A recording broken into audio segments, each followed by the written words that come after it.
कैसे हो भाई सभी प्यारे प्यारे छात्रों, आप सबका स्वागत है आपके अपने चैनल टीचर्स अड्डा पर। मैं हूं आयुष चौहान। एक बुरी खबर है, लेकिन इस बुरी को अच्छी खबर बना के जाऊंगा, घबराना मत।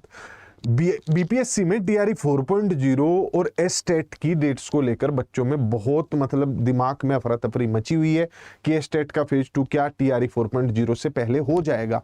लेकिन बिहार विद्यालय परीक्षा समिति बीएसईबी जो ये एग्जाम करवाता है, उसने अपना कैलेंडर जारी किया। अरे पूरा कैलेंडर एंड तक भी पढ़ लोगे ना, इसमें कहीं आपको बिहार स्टेट का जिक्र नहीं मिलेगा। शुरुआत में इसमें जो बोर्ड एग्जाम्स होते हैं उनका जिक्र किया गया है, लेकिन अगर आप नीचे आते हैं तो जो विविध परीक्षाएं यानी जिसके लिए विद्यालय परीक्षा समिति को जिम्मेदारी मिली हुई है एक्स्ट्रा, उन सारी वैकेंसीज का एग्जाम यहाँ पर लिखा हुआ है। जैसे आपके डीएलएड के एग्जाम हो गए, डीएलएड का एंट्रेंस एग्जाम हो गया, तो वो सारी चीजें यहाँ पर मेंशन हैं, लेकिन बिहार स्टेट का कोई जिक्र नहीं है।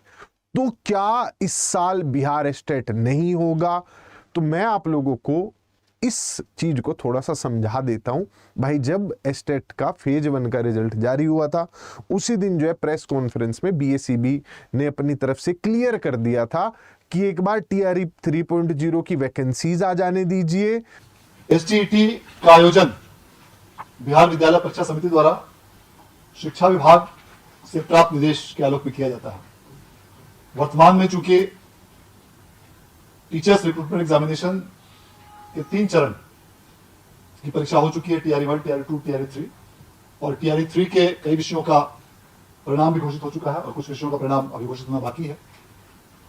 अतः अलग अलग जिलों में अलग अलग विषयों में शिक्षकों की कुल स्वीकृत संख्या के आधार पर अब इन तीनों चरणों के परीक्षाफल आने के पश्चात, अभी जो टीआरई 3 के कुछ विषयों का परिणाम अभी आना बाकी है, तो जब भी टीआरई 3 के सभी विषयों का परिणाम आ जाएगा, उसके बाद समेकित रूप से एक स्थिति उभर कर सामने आएगी कि किस विषय में, किस जिले में, किस स्तर पर कितने शिक्षकों की रिक्ति अभी भी अवशेष है। और इन सभी बिंदुओं को ध्यान में रखते हुए तत्पश्चात शिक्षा विभाग द्वारा अगली एसटीईटी का आयोजन किए जाने के संबंध में निर्णय लिया जाएगा। और एसटीईटी के आयोजन का निर्णय चूंकि शिक्षा विभाग के स्तर पर किया जाता है और समिति उस निर्णय के अनुपालन में परीक्षा का आयोजन करती है, और शिक्षा इस परीक्षा के सभी प्रकार के गाइडलाइन, कट ऑफ, एलिजिबिलिटी इत्यादि का निर्धारण राज्य सरकार द्वारा शिक्षा विभाग के माध्यम से किया जाता है।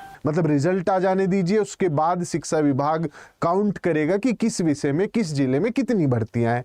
तो उस हिसाब से ही हम लोग स्टेट करवाएंगे उन सब्जेक्ट्स में जिनमें भर्तियां आएंगी टीआरई 4.0 में। टीआरई 3.0 के बाद ये सारा बयान उन्होंने अपनी प्रेस कॉन्फ्रेंस में कहा था। तो मुझे नहीं लग रहा था कि टीआरई 4.0 से पहले करवाएंगे वापिस स्टेट, लेकिन करवा रहे हैं। और जिस बच्चे को शक हो एस्टेट की मंशा पर कैसे कैसे होता है, ये बयान भी एक बार सुन लेना आप लोग, जो मैंने अभी चलवाया था, इसे देख लेना।